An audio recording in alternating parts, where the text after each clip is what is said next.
welcome to a new comic book review show on YouTube. Let's get straight into it with Batman and Robin #1 by Grant Morrison and Frank Quitely. We say goodbye to the old Batman and Robin in this series and introduce Dick Grayson and Damian as Batman and Robin respectively.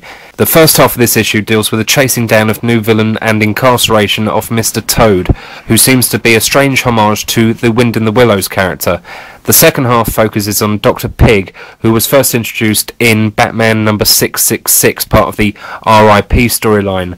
One thing that I did notice, I wonder if anyone else did, was that Pig's fairground base did look like the one the Joker used in The Killing Joke from Alan Moore and Brian Bolland.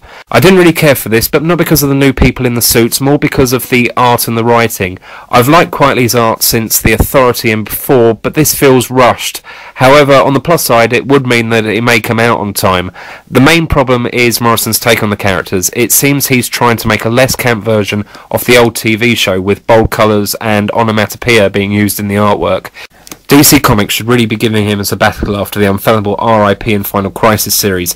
Morrison can write good stories, and Batman stories. The one that springs to mind most is Arkham Asylum, but also Gothic from the old Legends of the Dark Knight series. If anyone remembers that, or if you haven't read it, please try to pick up and trade it. It's definitely worth the read. The main problem with Morrison is that when he tries to be Alan Moore, things do start to go wrong.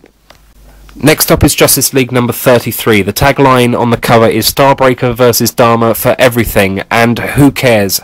I have no real interest in these second and third string characters. It's not McDuffie the writer's fault, who did good JLA stories in the past, especially with the cartoon, but DC have taken all the big guns away from him, so I'll probably be dropping this title from my pull list until the Big 7 return and normal service is resumed.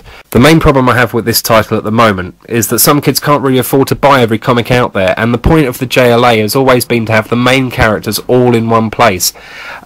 Hopefully the upcoming Justice series focusing on Green Lantern's theme will start to move towards this, though more than likely we'll have to wait till the end of Blackest Night before everything gets back to the status quo. Okay, the final DC review for this week is Secret 6 #10, and DC have this one right. The issue starts off with the new Depth story arc, which shows Bane dealing with his withdrawal from Venom, and introduces us to a group of slave traders the Six have been contracted to work for through Mockingbird, who was a previous alias of Lex Luthor. I was not familiar with the Slavers, so don't know if they have appeared in previous titles, but Gail Simone gives them a delicious, sinister and twisted characterization. Gail Simone and artist Nicholas Scott's work on this title both continue to be consistently strong. Next up we have Angel After the Fall #21 from IDW Press, written by Kelly Armstrong with art, I'm not really going to call this art, written by Kelly Armstrong and drawn by Stefano Martino. This issue seems midway between the first arc since Angel and Gang have returned from hell, and it's dull as dishwater. Joss Whedon's lack of input can really be felt in the last few issues, but as mentioned, the weak art is the main problem. This one just seems as if it was phoned in. On the plus side though, there is a very nice variant cover available. Okay, on to Marvel, and first up is the one-shot Wolverine Revolver. This isn't a review, it's more of a warning. Run for your life. If I said the art in Angel was bad, then all is forgiven. Just take a look at the cover, and it doesn't get any better on the inside. The only thing that comes close to sucking as much as the art is the actual story. I know that a lot of you will be compelled to buy this, as Wolverine has been absent from Marvel titles for quite a while, but if you do insist on buying it, please watch The Deer Hunter before reading it, and it may provide another perspective.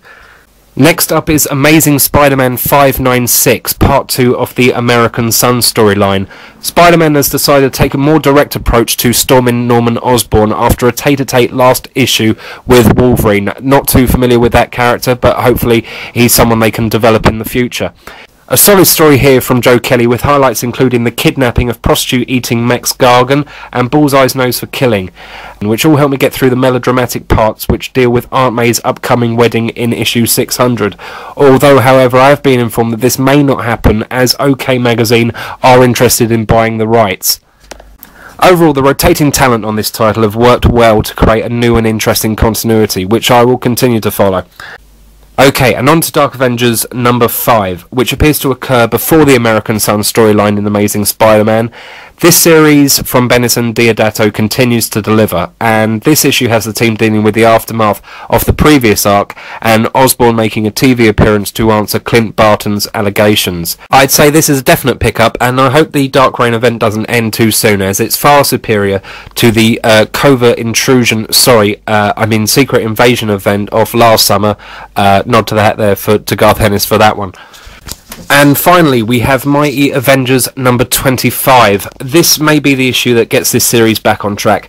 The last few issues were forgettable, but I'm still preferring it to New Avengers, as I'm not a big Doctor Strange fan and couldn't really give a monkey's who the new Sorcerer Supreme is. This issue starts off the Baxter Job arc, with Hank Pym leading his team in an Ocean's 11 style heist on the FF's HQ to retrieve his iPhone or something similar. This issue is worth a pick-up alone for the Yo Mama scenes between Reed Richards and Hank Pym. Also, it has a good cliffhanger which has the Thing about to lock horns with the Red Hulk, or Rolk, as he's come to be known as. But don't worry, it's really Hercules in disguise and not the real Red Hulk, who everyone knows is Wyatt Wingfoot. Oh, sorry, should I have said spoiler first there? Anyway, hope you like my reviews, and please leave me any comments or questions below, and I will endeavour to respond to them all. So, until next time. Right, Mr. Walters?